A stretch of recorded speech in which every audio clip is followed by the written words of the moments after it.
Hello students, Vidya Bharati public senior secondary school Etawah Bhopji Chomu Jaipur के YouTube channel पर आप सभी का हार्दिक स्वागत है। डियर स्टूडेंट, हम बात कर रहे हैं छोटी आंत में पाचन। इससे जो प्रीवियस जो वीडियो थे उनमें हमने पढ़ा है कि पाचन की जो क्रिया विधि है वो बक्कल केविटी मुख गुहा में कैसे होती है और जो अपनी आमाशय है स्टोमक है उसमें किस प्रकार से होती है। आज इसी में हमारा अगला जो टॉपिक है अर्थात आमाशय से आगे जो पाचन है छोटी आंत में स्मॉल इंटेस्टाइन में जो डाइजेशन की क्रिया है वो किस प्रकार से संपन्न होती है। तो सबसे पहले तो यहाँ हम देखें कि यहाँ माध्यम क्या होगा। हमने आमाशय में बात की थी कि आमाशय में जो भोजन है उसका जो माध्यम होता है वो माध्यम कैसा होता है, अम्लीय माध्यम होता है और लगभग 1.5 से 2.5 के लगभग वहाँ का पीएच मान होता है। तो यहाँ जो अपनी आंत्र है, आंत्र का जो पीएच है, आंत्र का पीएच, यहाँ आंत्र में भोजन जो है, आंत्र में भोजन का जो पीएच होगा वो भोजन का पीएच कितना होगा। तो यहाँ लगभग 7.5 से लेकर 8.5 के लगभग आंत्र का क्या पाया जाता है, पीएच पाया जाता है। और यहाँ भोजन के पाचन के लिए कौन सी ग्रंथियाँ पाई जाती हैं, तो पाचक ग्रंथियों की हम बात करें तो कौन सी पाचक ग्रंथियाँ हैं, कहाँ, छोटी आंत में। तो छोटी आंत में 3 प्रकार की पाचक ग्रंथियाँ यहाँ पाई जाती हैं। एक तो होती है यकृत लीवर, एक है अग्नाशय ग्रंथि और एक होती हैं आंत्रीय ग्रंथियाँ।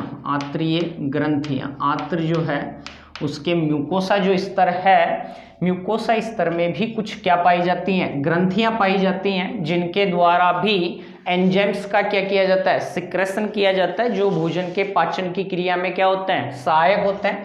तो यहाँ 3 प्रकार की पाचक ग्रंथियाँ हैं। यकृत द्वारा यहाँ यकृत रस का स्राव होता है, अग्नाशय द्वारा अग्नाशयी रस स्त्रावित होता है, जो बाह्य स्त्रावी और अंतःस्त्रावी दोनों का काम कर रही है अग्नाशय। इसका जो बाह्य स्त्रावी पार्ट है एसी नाई, इन एसी नाई के द्वारा अग्नाशय रस का स्त्राव होता है और इसके द्वारा आंत्रीय रस का क्या किया जाता है, इंटेस्टाइनल जो जूस है वो उसका स्त्राव होता है। इसके द्वारा पैंक्रियाटिक जूस, इसके द्वारा जो बाइल जूस है उसका क्या किया जाता है, स्त्राव किया जाता है। इन सब की अपन अलग अलग बात करेंगे किस प्रकार से यहाँ पाचन की क्रिया होती है। तो सबसे पहले अपन यकृत द्वारा स्त्रावित यकृत रस की बात करें तो यह हल्के पीले हरे रंग का क्षारीय तरल है।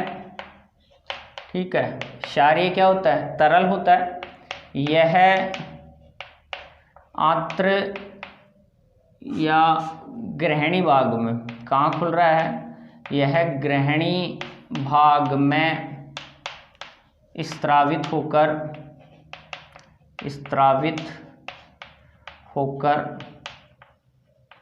क्षारीय माध्यम प्रदान करता है।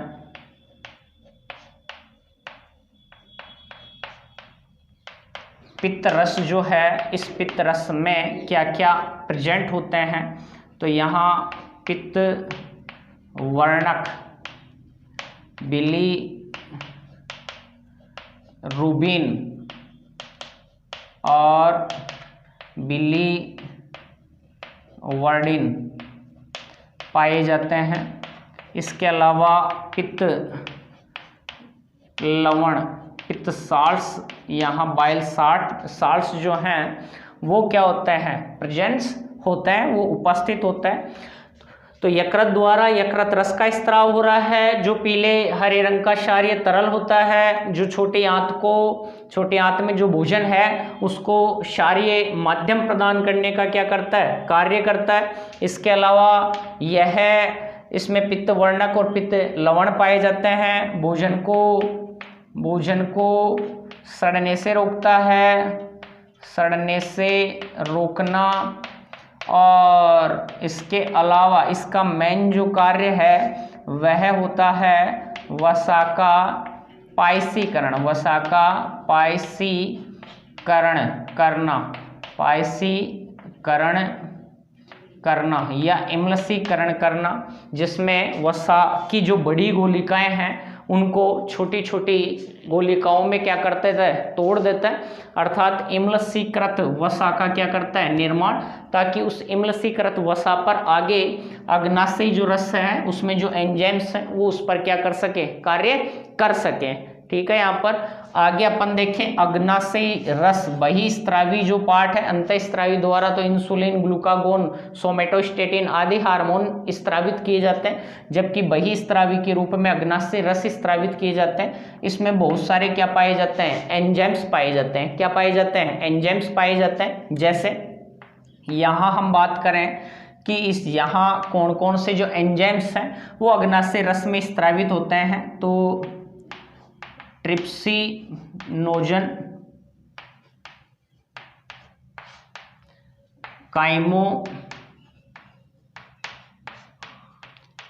ट्रिप्सिनोजन और वह कार्बोक्सी पेप्टिडेज, ये सब के सब एंजाइम यहाँ क्या किए जाएंगे, स्त्रावित हो रहे हैं। और इनके अलावा भी अपन देखें तो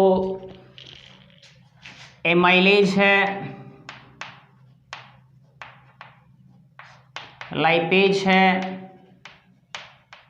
और न्यूक्लिएज है। ये एंजाइम और स्त्रावित किए जाते हैं, अदर एंजाइम्स। ये सभी जो एंजाइम्स हैं ऊपर वाले, ये सभी एक्टिव नहीं होते हैं, इनएक्टिव हैं। इनएक्टिव हैं मतलब निष्क्रिय होते हैं। क्या होते हैं, निष्क्रिय होते हैं, निष्क्रिय अवस्था में स्त्रावित होते हैं। इन सबको सक्रिय अवस्था में क्या किया जाता है, बदला जाता है। जहां सबसे पहले अपन देखें ट्रिप्सिनोजन जो है ना, इस ट्रिप्सिनोजन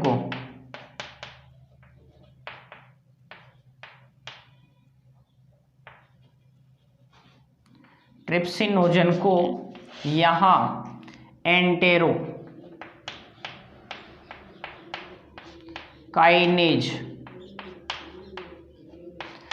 आंत्रीय जो रस है उसमें एक एंजाइम स्त्रावित होता है, एंटेरोकाइनेज। ये एंटेरोकाइनेज जो है ये निष्क्रिय जो ट्रिप्सिनोजन है उसको सक्रिय किस में चेंज कर देता है, ट्रिप्सिन में चेंज करता है या बदलने का क्या करता है, कार्य करता है। ये ट्रिप्सिन जो है ये क्या है, सक्रिय अवस्था है, जबकि ट्रिप्सिनोजन जो था वो निष्क्रिय, डीएक्टिव था या इनएक्टिव था। अब ये एक्टिव फॉर्म में चेंज हो गया। किसने चेंज किया, एंटेरोकाइनेज आंत्रीय जो रस है उसके द्वारा, या आंत्रीय जो कोशिकाएं हैं, आंत्र में एंटेरोसाइट्स कोशिकाएं होती हैं, उनके द्वारा एंटेरोकाइनेज एंजाइम का स्त्राव किया जाता है। तो ये एंटेरोकाइनेज जो है, ये एंटेरोकाइनेज ट्रिप्सिनोजन को किस में चेंज कर देगा, सक्रिय ट्रिप्सिन में। बाकी जो ट्रिप्सिन है वो इन जो एंजाइम है इनएक्टिव फॉर्म में, जैसे कौन कौन सा, काइमोट्रिप्सिनोजन। तो काइमो जो ट्रिप्सिनोजन है, इस काइमोट्रिप्सिनोजन को यहाँ किसने, ट्रिप्सिन जो एंजाइम है, इस ट्रिप्सिन एंजाइम ने इसे किसमें, काइमोट्रिप्सिन में क्या कर दिया गया, चेंज कर दिया गया, बदल दिया गया।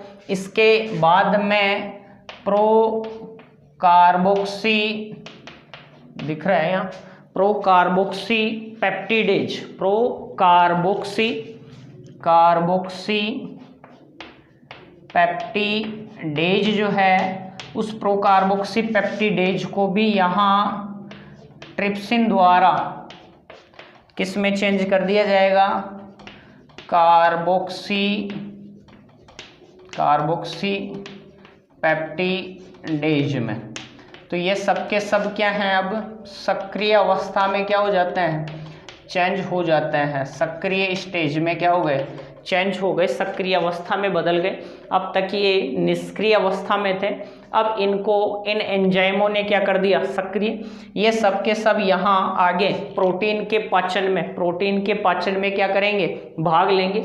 आमाशय में जो पचित भोजन था, जिसे अपन ने क्या कहा था, कायम कहा था, आंशिक रूप से पचित भोजन था, उसमें कार्बोहाइड्रेट भी है, प्रोटीन भी है, वसा भी है, कुछ खनिज लवणस भी हैं। उन सब का यहाँ जो पाचन है वो किया जाएगा कहाँ पर, छोटी आंत में। तो सर्वाधिक जो पाचन होगा वो छोटी आंत में, सर्वाधिक कुंडलित जो भाग है वो छोटी आंत है, सर्वाधिक पाचन यहाँ छोटी आंत में होगा। और अवशोषण जो किया जाता है वो भी कहाँ किया जाएगा, छोटी आंत के अंतर्गत अवशोषण का कार्य किया जाएगा। तो यहाँ ये डीएक्टिव फॉर्म में थे, इनएक्टिव फॉर्म में थे ट्रिप्सिनोजन, काइमोट्रिप्सिनोजन, प्रोकार्बोक्सी पेप्टिडेज। इसके अलावा अग्नाशय रस में कुछ अन्य एंजाइम, एमाइलेज है, लाइपेज है, न्यूक्लियोजेज है, ये एंजाइम भी क्या किए जाते हैं, स्त्रावित किए जाते हैं, सिक्रेट किए जाते हैं। ये सारे एंजाइम निष्क्रिय थे। सबसे पहले ट्रिप्सिनोजन को आंतरिक जो कोशिकाएं हैं उनके द्वारा एक एंजाइम स्त्रावित होता है एंटेरोकाइनेज, वो इस ट्रिप्सिनोजन को ट्रिप्सिन में चेंज कर देता है। बाकी जो ट्रिप्सिन है वो काइमोट्रिप्सिनोजन को और प्रोकार्बोक्सी पेप्टिडेज को सक्रिय काइमोट्रिप्सिन और कार्बोक्सी पेप्टिडेज में चेंज कर देगा। ये सभी के सभी प्रोटीन पाचन की क्रिया में क्या करेंगे, भाग लेंगे। अब आगे अपन देखें किस प्रकार से ये जो एंजाइम है ये प्रोटीन का क्या कर रहे हैं, पाचन कर रहे हैं। आगे देखें, हमने बात की ट्रिप्सिन की, काइमोट्रिप्सिन की, कार्बोक्सी पेप्टिडेज की। तो सबसे पहले ये ट्रिप्सिनोजन, काइमोट्रिप्सिनोजन और प्रोकार्बोक्सी पेप्टिडेज के रूप में सीक्रेट होता है, लेकिन वो सक्रिय नहीं होता है। इनको सक्रिय किया जाता है, जो अपन ने बात कर ली किस प्रकार ये सक्रिय हो रहे हैं। अब ये सब के सब प्रोटीन का क्या करते हैं, पाचन। तो इनके द्वारा जो प्रोटीन का पाचन है वो किस प्रकार से किया जा रहा है, तो यहाँ इनके द्वारा प्रोटीन का पाचन किया जाता है। ये सब के सब यहाँ क्षारीय माध्यम जो है उस क्षारीय माध्यम में ही क्या करेंगे, कार्य करेंगे। लगभग यहाँ का अपन पीएच मान की बात करें तो 7.8 के लगभग यहाँ पीएच मान है, या 7.5 से लेकर 8.5 के लगभग यहाँ पीएच मान होता है। तो सभी क्षारीय माध्यम में काम करेंगे। सबसे पहले जो प्रोटीन्स होते हैं पॉलीपेप्टाइड्स के रूप में होते हैं, सरल पॉलीपेप्टाइड्स हैं। इन पॉलीपेप्टाइड्स को ट्रिप्सिन और काइमोट्रिप्सिन द्वारा पेप्टोन्स और प्रोटियोजेज में क्या कर दिया जाता है, तोड़ दिया जाता है या बदल दिया जाता है। मतलब जो बड़े पॉलीपेप्टाइड्स होते हैं उनको छोटे पॉलीपेप्टाइड्स में क्या कर दिया गया, तोड़ दिया गया। अब जो छोटे पॉलीपेप्टाइड्स हैं, पेप्टोन्स और प्रोटियोजेज, इन पर कार्बोक्सी पेप्टिडेज, कौन सा एंजाइम काम कर रहा है, कार्बोक्सी पेप्टिडेज एंजाइम काम करता है। कार्बोक्सी पेप्टिडेज जो है इन्हें डाई पेप्टाइड्स में क्या कर देता है, बदल देता है। तो जो छोटे पॉलीपेप्टाइड्स हैं इनको अब किस में, डाई पेप्टाइड्स में क्या कर दिया गया, बदल दिया गया। डाई पेप्टाइड्स में क्या कर दिया गया, तोड़ दिया गया।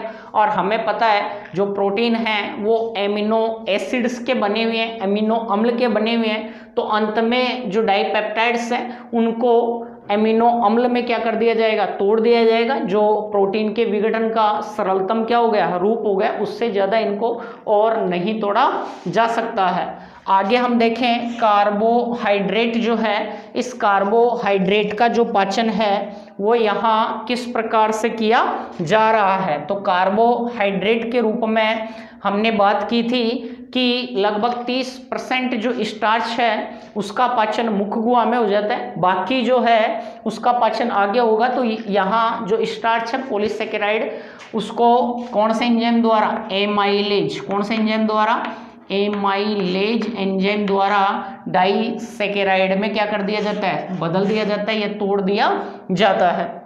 वसा जो है, वसा का जो पाचन है वो किसकी सहायता से, तो वसा का जो पाचन है वो किसकी सहायता से, लाइपेज एंजाइम के द्वारा किया जाता है। और जो वसा है उस पर लाइपेज एंजाइम काम करेगा, उससे ट्राइग्लिसराइड और मोनोग्लिसराइड में क्या कर देता है, तोड़ देता है। यहाँ पर भी कौन सा एंजाइम, लाइपेज एंजाइम काम करता है। तो वसा को डाइग्लिसराइड और मोनोग्लिसराइड में क्या कर देता है, तोड़ देता है। इम्लसीकृत जो वसा है, पाइसीकृत जो वसा है उस पर ये काम करेगा और डाइग्लिसराइड और मोनोग्लिसराइड में क्या कर दिया, तोड़ दिया। इसके अलावा न्यूक्लिक जो एसिड होते हैं, न्यूक्लिक अम्ल जो होते हैं, उन्हें न्यूक्लियजेज एंजाइम द्वारा, कौन सा एंजाइम, न्यूक्लियजेज एंजाइम यहाँ इन्हें किस में तोड़ रहा है, न्यूक्लियोटाइड्स में, किस में, न्यूक्लियोटाइड्स में और न्यूक्लियोसाइड्स में। ठीक है, तो एक तो न्यूक्लियोसाइड और एक न्यूक्लियोटाइड, इनके अंतर्गत क्या कर देता है, इनको यहाँ तोड़ दिया जाता है। तो न्यूक्लियोटाइड्स में और न्यूक्लियोटाइड्स टूट जाते हैं न्यूक्लियोसाइड्स में। न्यूक्लियोटाइड और न्यूक्लियोटाइड टूटेंगे न्यूक्लियोसाइड में। तो इस प्रकार से यहाँ जो न्यूक्लिक एसिड्स होता है, न्यूक्लिक अम्ल होते हैं, उनको क्या कर दिया जाता है, विघटित कर दिया जाता है, उनको तोड़ दिया जाता है। आगे अपन बात करें, अब आत्रीय रस का स्त्राव होता है जिससे अपन सक्कस एंटेरिकस कहते हैं। अपनी जो आत्र कोशिकाएं हैं, इन आत्र कोशिकाओं द्वारा भी एक रस का स्त्राव किया जाता है जिसमें भी बहुत सारे एंजाइम्स होते हैं, जिससे अपन सक्कस एंटेरिकस क्या कह सकते हैं, सक्कस एंटेरिकस कह सकते हैं। इस सक्कस एंटेरिकस में बहुत सारे एंजाइम्स यहाँ क्या होते हैं, प्रेजेंट होते हैं। और यहाँ कौन कौन से एंजाइम इसमें प्रेजेंट होते हैं, देखो, डाईपेप्टाइडेज है, लाइपेज है, माल्टेज है, सुक्रेज है, इसके अलावा लैक्टेज है और न्यूक्लियोटाइडेज हो सकता है, न्यूक्लियोसाइडेज हो सकता है। अन्य एंजाइम यहाँ पाए जाते हैं। देखो, सबसे पहले अपन बात करें डाईपेप्टाइड की, तो डाईपेप्टाइड को डाईपेप्टाइडेज जो एंजाइम है, इस डाईपेप्टाइडेज एंजाइम ने किस में चेंज कर लिया, अमीनो अम्ल में, अमीनो एसिड में चेंज कर दिया गया। तो प्रोटीन जो थे, प्रोटीन के जो डाईपेप्टाइड हैं, वो डाईपेप्टाइड लास्ट में किस में चेंज हो गए, अमीनो एसिड में, अमीनो अम्ल में चेंज हो गए, जो अवशोषण योग्य रूप है इनका। इसके अलावा अपन बात करें, सुक्रोज जो है वो किसकी सहायता से, सुक्रेज एंजाइम की सहायता से ग्लूकोज और किस में, फ्रक्टोज में टूट जाएगा। लैक्टोज जो है वो लैक्टेज एंजाइम की प्रेजेंस में, लैक्टेज एंजाइम की प्रेजेंस में ग्लूकोज और ग्लैक्टोज में टूट जाता है। और माल्टोज जो है वो माल्टेज एंजाइम की उपस्थिति में किस में, ग्लूकोज प्लस ग्लूकोज में क्या हो जाता है, टूट जाता है, ग्लूकोज व ग्लूकोज में बदल जाता है। इसके अलावा हमने यहाँ बात की किसकी, वसा की, ठीक है, डाइग्लिसराइड है, मोनोग्लिसराइड है। इनकी हम बात करें तो डाइग्लिसराइड और मोनो जो ग्लिसराइड है वो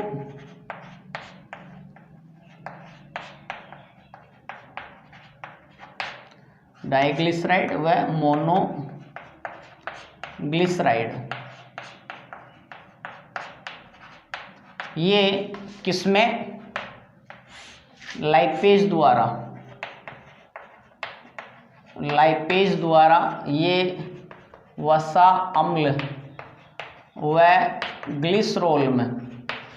ग्लिसरोल में क्या हो जाती हैं, टूट जाती हैं। इसी प्रकार जो अपन ने न्यूक्लियोटाइड और न्यूक्लियोसाइड और न्यूक्लियोटाइड जो पढ़ा, वो भी न्यूक्लियोटाइडेज और न्यूक्लियोसाइडेज द्वारा अंत में क्या हो जाते हैं, टूट जाते हैं, अवशोषण योग्य स्थिति में बदल जाते हैं। और इन सब का अंत में छोटी आंत द्वारा क्या कर लिया जाता है, अवशोषण कर लिया जाता है। इस प्रकार से यहाँ हम देखें तो जो छोटी आंत है, स्मॉल इंटेस्टाइन है, इसमें भोजन का क्या किया जाता है, पाचन किया जाता है। तो ये छोटी आंत में जो भोजन का पाचन था वो अपना कंप्लीट हुआ। उसके आगे हम बात करेंगे कि छोटी आंत जो है उसमें भोजन का जो अवशोषण है वो किस प्रकार से किया जाएगा। उसके बाद में जो अपशिष्ट है उनका बहिक्षेपण जो है वो किस प्रकार से किया जाएगा। धन्यवाद सभी को। जय हिंद, जय भारत।